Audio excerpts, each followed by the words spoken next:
আপনার এত বড় সাহস, আপনি ওনাকে থাপ্পড় মারলেন? আরে ও তো একটা বেয়াদব। যখন পুরা ইনভেস্টটা হয়ে যাব তখনই খেলা শুরু। মেঘলার আমার বিয়েটা এখন আর কেউ ঠেকাতে পারবে না। প্রিয় বৃষ্টি, জানি না কিভাবে আমি আমার ভালোবাসার কথা তোমাকে জানাবো। সারা রাত বাইরে থেকে আসলেই তো পারতে। আর তুমি না অকারণে আমাদেরকে ভুল বুঝছো। তোমাকে কি বন্ধু বানিয়ে আমি ভুল করেছি? আমার এই নিঃস্বার্থ ভালোবাসা তোমার ভালো থাকায় কখনো বাধা হয়ে দাঁড়াবে না। আপনার পূর্বে যে অপারেশনটি হয়েছিল, আপনার সেই অপারেশন হওয়ার সাথে সাথে আপনি সন্তান জন্ম দেওয়ার ক্ষমতা হারিয়েছেন।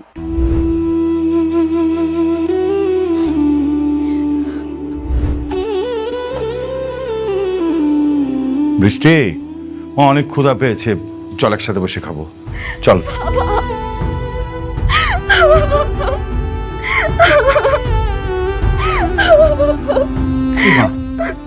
মারে, তুই কান্না করছিস কেন? ডাক্তারের সাথে কথা হয়েছে? হ্যাঁ বাবা, কিন্তু ডাক্তার বলেছে আমি আর সত্যি কোনোদিন মা হতে পারবো না। আরে কি বলছিস? ডাক্তার মিথ্যে কথা বলেছে। দেখ, আমি তোকে প্রয়োজনে নিজে বিদেশ নিয়ে যাব, ওখানে তোকে ডাক্তার দেখাবো। আমি অনেককে কি জবাব দেব বাবা বলো? অনেক আমার কাছে একটা শুধু সন্তানই চেয়েছে, এটা যদি আমি না দিতে পারি ও তো অনেক কষ্ট পাবে বলো।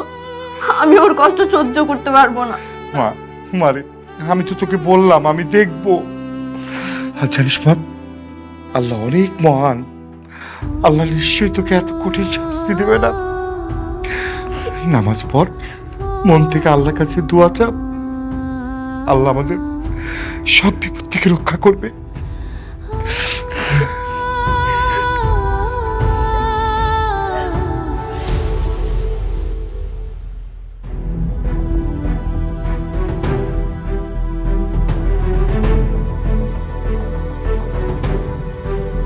ফকিন্নির বাচ্চা, এত বড় একটা কোম্পানির মালিক হয়ে গেল। কি দরকার ছিল এত দাম দেওয়ার লেগে সোনার নেকলেস কেনার? 10 লাখ টাকা দিয়া নেকলেস কেনার কোনো দরকার ছিল? আমি এত দাম দিয়ে কেন কিনেছি এটা আপনি তো শুনুন। আরে ওই বস্তির ফকিন্নির লেগা একটা কম দামি জিনিস কিনা দিলে হইতো। খামাখা তুমি এতগুলো টাকা নষ্ট করলা বাবা।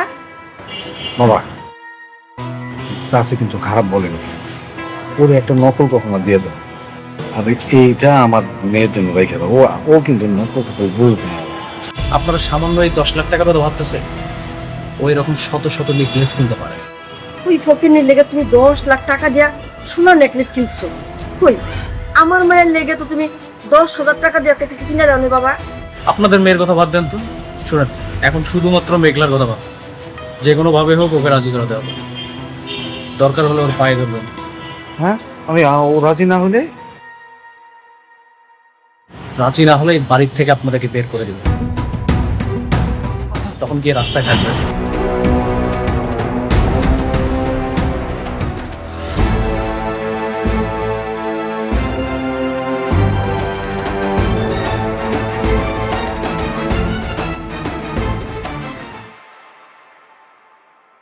কি ব্যাপার আপনি? আপনারা না আমি কইছি আপনার কাজ না থাকলে আমার অফিসে আইবেন না। আপনি তো আইছেন লগে করে আবার হ্যাগো লয়ে আইছেন। মতলবটা কি কোন তো? আপনার জন্য একটা গিফট নিয়ে এসেছি, আর এটা দেওয়ার জন্য আমরা আসছি। শোনো, অনেক দাম, 10 লাখ টাকা দিয়ে কিনছে। তুমি তো সারা জীবন বস্তিতে থেকে আইছো, এত দামি জিনিস কোনোদিন চোখে কি দেখছো? যে মানে আনছে যেহেতু, মানে ভালোবেসে আনছে তোর জিনিসটা নিয়ে নাও। ছেলেটার মনটা কিন্তু অনেক ভালো। আর এটা তোমাকে অনেক মানাবে, আমি অনেকগুলো দোকানে দেখে এটা দিয়ে এসেছি। সত্যি? ও আল্লাহ, এত দামি নেকলেস! আমি তো খুব খুশি হইছি। আমার অনেক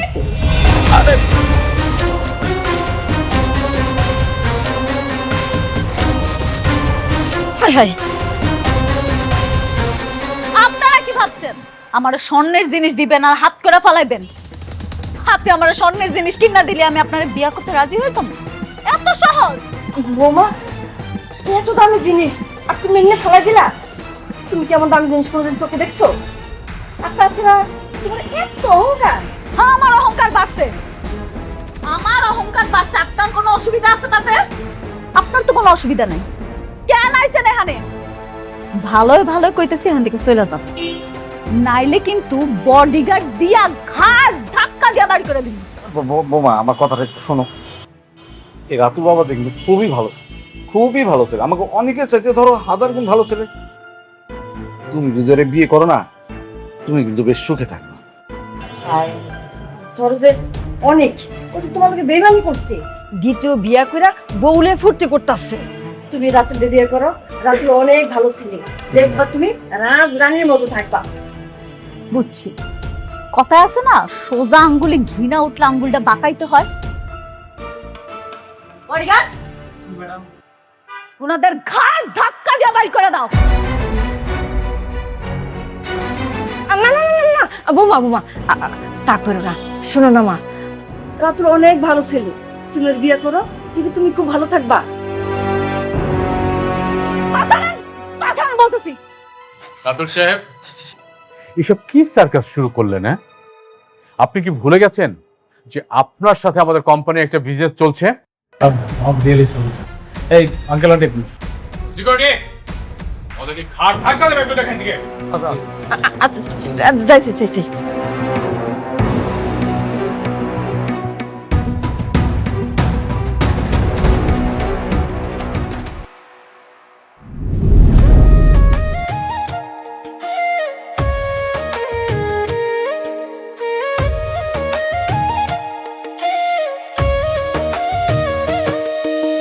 ভাগ্যগুনে পাইলাম তোমায়, ভাগ্যে তো আর রইলা না।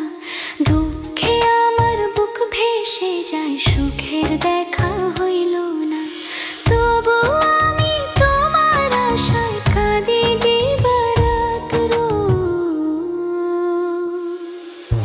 সুখে থেকো, ভালো থেকো গরি, ঘরের রাজপুত্রে।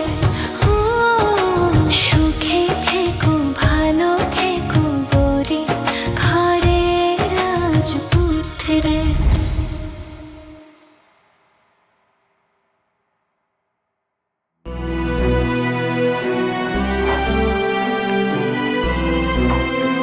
ফ্রেশ হয়ে গেছো? কি খাবে তুমি? নুডলস বানিয়ে এনে দিই? বৃষ্টি, বসো এখানে। আচ্ছা, একটা কথা বলো তো, তুমি আমাকে না বলে কেন ডাক্তারের কাছে গেছো? আমাকে বললেই তো আমি তোমাকে নিয়ে যেতাম। ভেবেছিলাম তুমি ব্যস্ত, এজন্য বলিনি। বৃষ্টি, এমন চিন্তা আপনার কখনোই করবে না।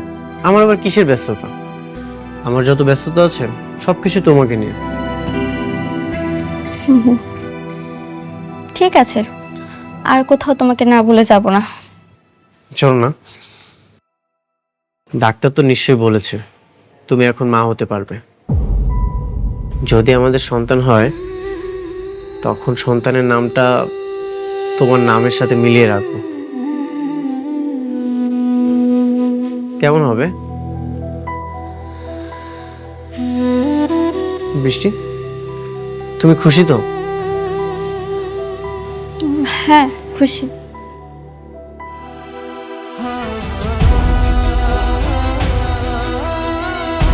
তোমার চোখে পানি কেন?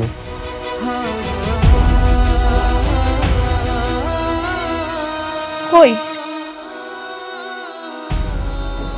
এটা তো খুশির পানি। বৃষ্টি, হ্যাঁ বাবা। আসবো? হ্যাঁ আসো। বৃষ্টি, ও তুমি, হ্যাঁ তুমি অফিস থেকে কখন আসলে? এই তো কিছুক্ষণ হবে। আচ্ছা শুনো, আজকে রাতে আমার একটা প্রোগ্রাম আছে। কিসের প্রোগ্রাম বাবা? ওই যে আমাদের সবচেয়ে বড় প্রজেক্টটা আছে না, তার মালিক আনিসুর চৌধুরী, তার মেয়ের এঙ্গেজমেন্ট, আমাদের সবাইকে দাওয়াত দিয়েছে।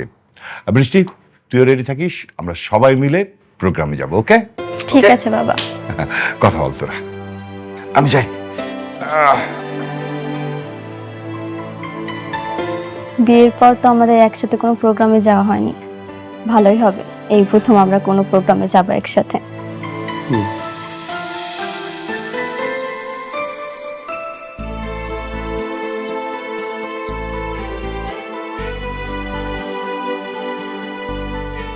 কিরে মা, কি করতেছস? কিছু না আব্বা, কয়টা ছবি দেখতেছিলাম। ও ভালো। মারে, এই তোর একটা কথা কইতে চাইছিলাম, কমু? হ আব্বা, কও কি কথা? না হয়েছে কি, ওই অনেকেই তো মনে কর 2 বিয়া কইরা সংসার করতেছে, 2 বউর সাথে মিলমিশও আছে। তো বলছিলাম যে তুই যদি ক্ষমা কইরা দে একসাথে। আব্বা আমি পারবো না। আমি আমার স্বামীর ভাগ অন্য কাউরে দিতে পারতাম না। তুই মাইনা না নিলে কি হইব? সে তো ঠিকই আর একটা বউ নিয়ে দিব্যি সংসার করতেছে। করতেছে, আমার পিঠ পিছে করতেছে, আমার সামনে তো আর করতেছে না। আমরা 2 সতীন মিলে এক লগে সংসার করুম জীবনে। তাহলে তুই কি করবি? তোর জীবনটা কি এমনি যাইব নাকি? আর কয়দিন পরে তোর সন্তান জন্ম নিব, তার পরিচয় কি করবি তুই? একটা না একটা উপায় ঠিকই হবে আম্মা। আর তো কিছুদিন, আমার এই সন্তানটা জন্মের পর আমি ওর ডিভোর্স দিয়ে দিব। মারে, তুই আমাকে ভুল বুঝিস না, আমরা তোর একটু সুখী দেখতে চাই।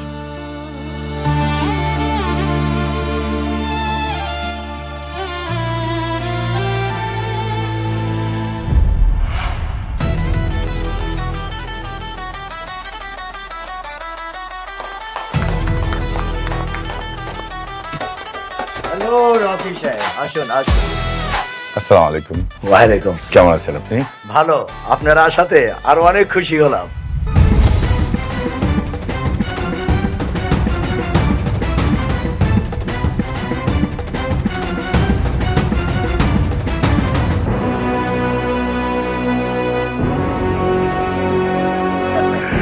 আচ্ছা, পরিচয় করে দিচ্ছি, এ হচ্ছে অনিক, আমার মেয়ে বৃষ্টি, তার জামাই। আমার সমস্ত ব্যবসা বাণিজ্য আমার অনেকই দেখে। হ্যালো ইয়ং ম্যান, অল্প বয়সে অনেক বড় দায়িত্ব নিয়েছো, একদিন অনেক বড় হবে। দোয়া করবেন আঙ্কেল। হ্যাঁ, দোয়া তো অবশ্যই করব। হ্যাঁ রকি সাহেব, আমার মেয়ের সাথে আপনাকে পরিচয় করে দিচ্ছি। শিওর। নীলা, এদিকে আয় তো মা।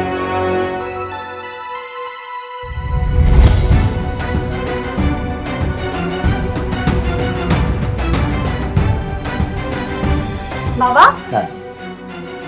তুমি ওকে চিনো? ওকে ইনভাইট করছো তুমি?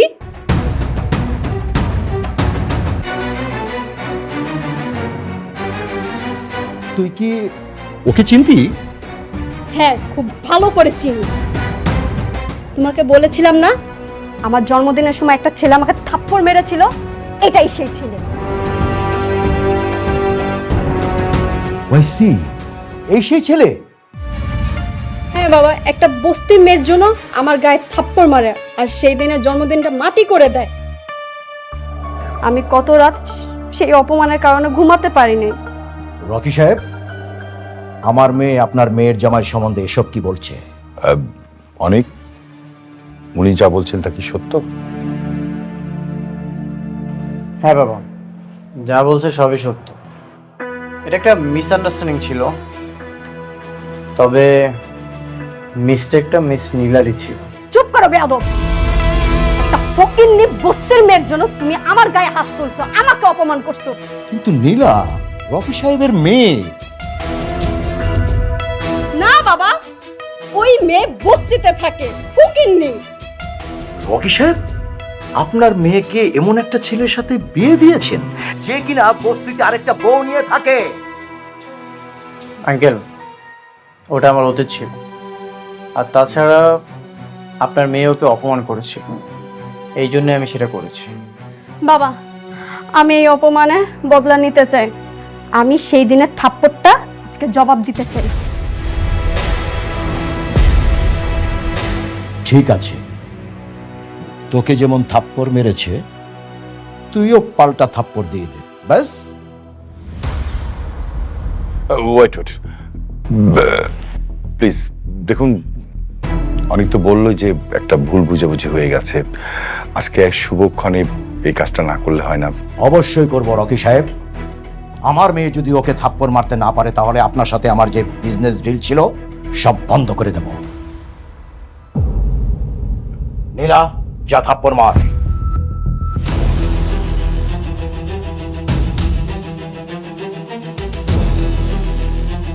হাত ছাড়ো আমার। আমি বেঁচে থাকতে আমার স্বামীকে কেউ এক বিন্দু পরিমাণ অসম্মান করতে পারবে না, অন্তত এটা আমি সহ্য করব না। রকি সাহেব, আমি আবার বলছি, আমার মেয়ে যদি ওকে থাপ্পড় মারতে না পারে তাহলে কিন্তু আপনার সাথে আমার সব কাজকর্ম আমি সব বন্ধ করে দেব, কথাটা মনে রাখবেন।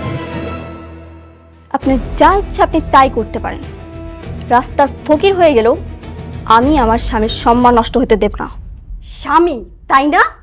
আমি তোকে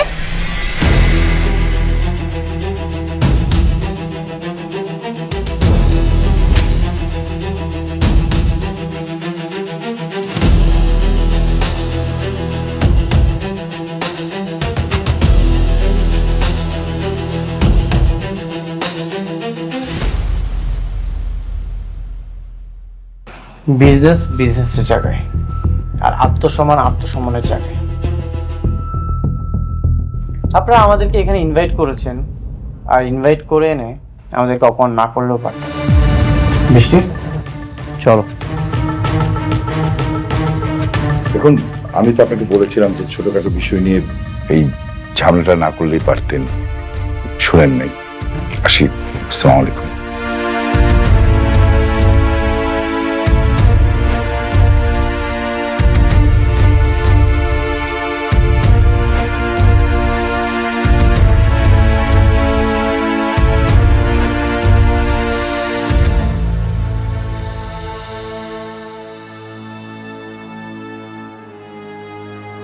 এত বড় একটা প্রোগ্রাম, আপনার আত্মীয় স্বজন, ইনভাইটেড গেস্ট সবার সামনে আপনার মেয়েকে থাপ্পড় মেরে চলে গেল। ও শুধু আপনার মেয়েকে থাপ্পড় মারেনি, আপনাকে চরমভাবে অপমান করেছে। ও ভাই দেবে, আমি রাতুল রাজ। রাতুল, আমি তোমার সম্বন্ধে সব খোঁজ খবর নিয়েছি। তুমি শালিমা গ্রুপ ইন্ডাস্ট্রিজে ভালোই কাজ করছো। আচ্ছা রাতুল, আমি যদি তোমাকে কাজ দিই তুমি কি কাজ করবে? কোর্স অবশ্যই করব। তাহলে ওই ছোট লোকের বাচ্চাকে যেই কাজটা দিয়েছিলাম সেই কাজটা আমি তোমাকে দিতে চাই। কিন্তু ওরা তো এমনিতেই শালিমা গ্রুপের কাজ না পেয়ে অনেক চাপে আছে, এখন তো ওদের অনেক সমস্যা হবে। আমি চাই ওরা পথের ফকির হয়ে যাক। বাবা, আমিও চাই ওরা পথের ফকির হোক। বাবা please. Your right, clever girl, ও ঠিক বলেছে। তাহলে ডেল। ঠিক।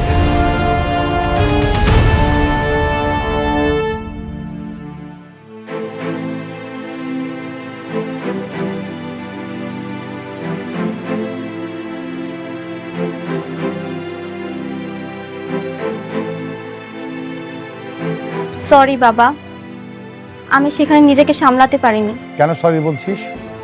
তুই যে কাজটা করেছিস একদম ঠিক কাজ করেছিস। শোন মা, মানুষের জীবনে টাকা পয়সার চেয়ে সম্মানটা গুরুত্বপূর্ণ।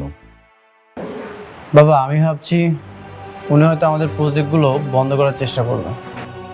পারবে না, অলরেডি 60% কাজ ডান। ওরা আমাদের প্রজেক্ট বন্ধ করতে পারবে না। স্যার, একটা খারাপ খবর আছে। কি খবর? আনিস চৌধুরী আমাদের সকল প্রজেক্ট বাতিল করার নোটিশ দিচ্ছে। কেন, কি হয়েছে? স্যার, যদি সত্যি সত্যি প্রজেক্ট বাতিল হয় তাহলে তো আমাদের অনেক বড় একটা লস হয়ে যাবে। কেন বাতিল করেছে? কি লজিক দেখে বাতিল করেছে? সাইডে একজন অ্যাক্সিডেন্ট করে মারা গেছে, এটাই তার কারণ হিসেবে উল্লেখ করা ছিল। তারা এটাও বলেছে আমাদের কাজের মান ভালো নেই, আর ইত্যাদি বেশ কিছু কারণ দেখিয়ে তারা প্রজেক্ট বাতিল করেছে। আমি জানতাম এমন কিছুই করবে। অনেক টেনশন করার কিছু নেই, দেখি আমি হ্যান্ডেল করব, টেনশন করো না।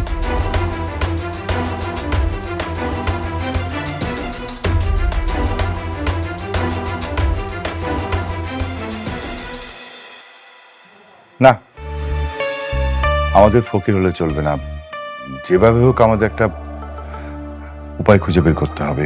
কিন্তু কি করব বাবা, আমি তো ভাবতেই পারছি না। আপনি এতটা নড়বড়ে চুক্তি করেছেন, আমাদের পজিশন তো খুব ভালো ছিল, আমরা এটাকে খুব ইজিলি সলভ করতে পারতাম। হ্যাঁ, সেটাই আমার জীবনে চরম ভুল ছিল। আচ্ছা অনিক, বাবা তোমাকে একটা কাজ করতে হবে। কি কাজ বাবা? না মানে আমি শুনলাম যে সালিমা বিল্ডার্স কিছু নতুন প্রজেক্ট ক্লায়েন্ট থেকে দেবে, তো তুমি ওখানে গিয়ে যদি প্রজেক্ট বের করে আনতে পারো তাহলে এই প্রজেক্টগুলো দেখিয়ে আমি ব্যাংক থেকে লোন নিতে পারবো। এই বিষয়টা অবশ্য আমি বৃষ্টি জানবে না, আমি বৃষ্টিকে বলবো না। কিন্তু বাবা, দেখো আমি জানি যে মেঘলা ওখানে জব করে, আমি না বৃষ্টিকে বললাম না, আমরা তিনজনের মধ্যে এই কথাটা গোপন থাকবে বাবা, এছাড়া আমি কোনো ওয়ে দেখছি না। আর তাছাড়া আমাদের কোম্পানি এই কাজটা যদি না করে তাহলে ভীষণ বিপদের মধ্যে পড়ে যাবে। শালিমা বিল্ডার্স থেকে কি আমাদেরকে প্রজেক্ট দিবে? আর ওখানে তো মেঘলা আছে, ও নিশ্চয়ই কোনো না কোনো ঝামেলা করবে। বাবা আমার বিশ্বাস যে মেঘলা তোমাকে দেখলে অন্তত কোনো ঝামেলাই করবে না। তুমি যদি মেঘলাকে বুঝিয়ে বলতে পারো, আই হোপ যে ও রাজি হবে। কিন্তু বাবা খবরদার গরম মাথায় বলা যাবে না, খুব ঠান্ডাভাবে বলতে হবে। স্যার উনি তো তার সন্তানকে অস্বীকার করেছে, এটা নিয়ে তাদের মধ্যে অনেকবার ঝামেলাও হয়েছে। এই মুহূর্তে এরকম একটা প্রস্তাব নিয়ে যাওয়া কি ঠিক হবে? দেখো সাবির, এছাড়া তো ওয়ে নাই। আমরা যদি কাজ না পাই তাহলে আমাদের কোম্পানি তো পথে বসে যাবে। বাবা আমার মনে হয় তোমার যাওয়া উচিত।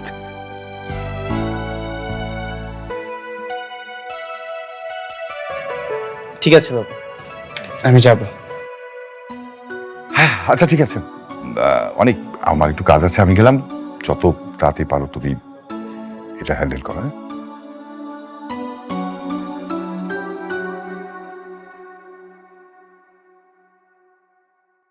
সাব্বির, চলো তাহলে আমরা যাই। Okay sir.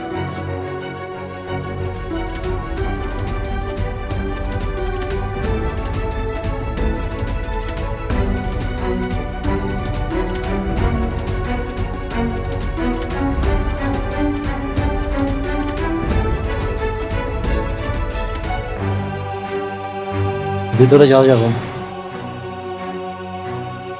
ভিতরে যাওয়া যাবে না অনুমতি ছাড়া। আমার কোনো অনুমতির প্রয়োজন নেই, তুমি যে বলো অনেক এসেছো। ম্যাডাম মিটিং আছে, এখন দেখা করবেন না। আপনারা সবাই জানেন শালিমা বিল্ডার্স হয়েছে একটা নামকরা কোম্পানি, আর সেই নামকরা কোম্পানির সুনামটা ধরে রাখা কিন্তু আমাগোই দায়িত্ব। জি ম্যাম।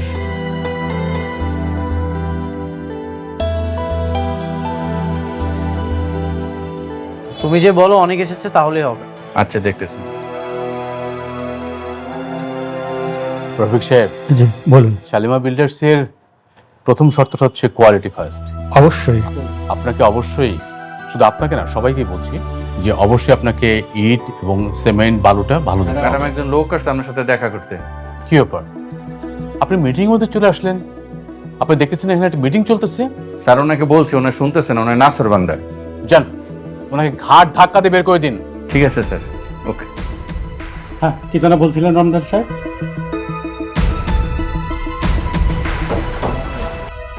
স্যার আপনার কথা বলছি, ম্যাডাম বলছে আপনাকে বের করে দিতে। তুমি আমার নাম বলেছো? জি। আমাকে বের করে দিতে বলেছে? ঠিক আছে, আমি কল দিচ্ছি। আচ্ছা কল দিয়ে দেখ।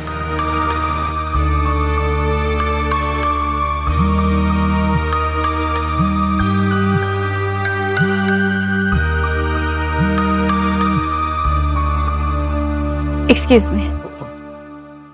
হ্যালো। তোমার অনেক অহংকার বেড়ে গেছে তাই না? আমি তোমার সাথে দেখা করতে যাচ্ছি, তুমি এখন আমার সাথে দেখা করতে যাচ্ছ না? কোটিপতি হওয়ার পর খুব অহংকার বেড়ে গেছে তোমার। কি বলতেছো তুমি এসব? কি বলছি তুমি বুঝতে পারছো না? ও আচ্ছা, এখন আমি একদম ক্লিয়ার। তোমার গর্বের সন্তানের স্বীকৃতি দেইনি বলে তুমি এখন আমার সাথে এমন করতেছো। একটা কথা মনে রেখো, এই দিন কিন্তু দিন না, এই দিনকে নিয়ে যাবো আমি সেই দিনে, আর সেই দিন তোমার অহংকার ভেঙে চুরমার হয়ে যাবে। কি তোমার কি মাথা খারাপ হয়ে গেছে? কি সব উল্টাপাল্টা কথা বলতেছো তুমি? সরি। ম্যাডাম, ম্যাডাম আপনি মিটিং কন্টিনিউ করুন, আমি দেখছি। Please carry on.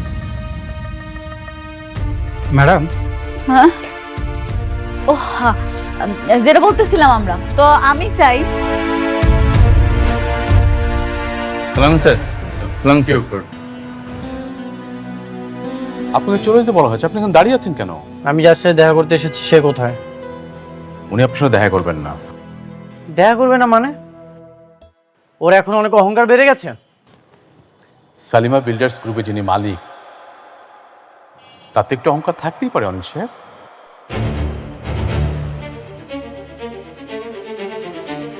মালিক? মেঘলা শালিমা বিল্ডার্সের মালিক? কিন্তু মেঘলা তো গরিব, বস্তিতে। ওনারা হচ্ছেন ম্যাডামের পালিত বাবা মা। ম্যাডামের আসল পরিচয় হচ্ছে তিনি এই বিশাল কোম্পানির মালিক।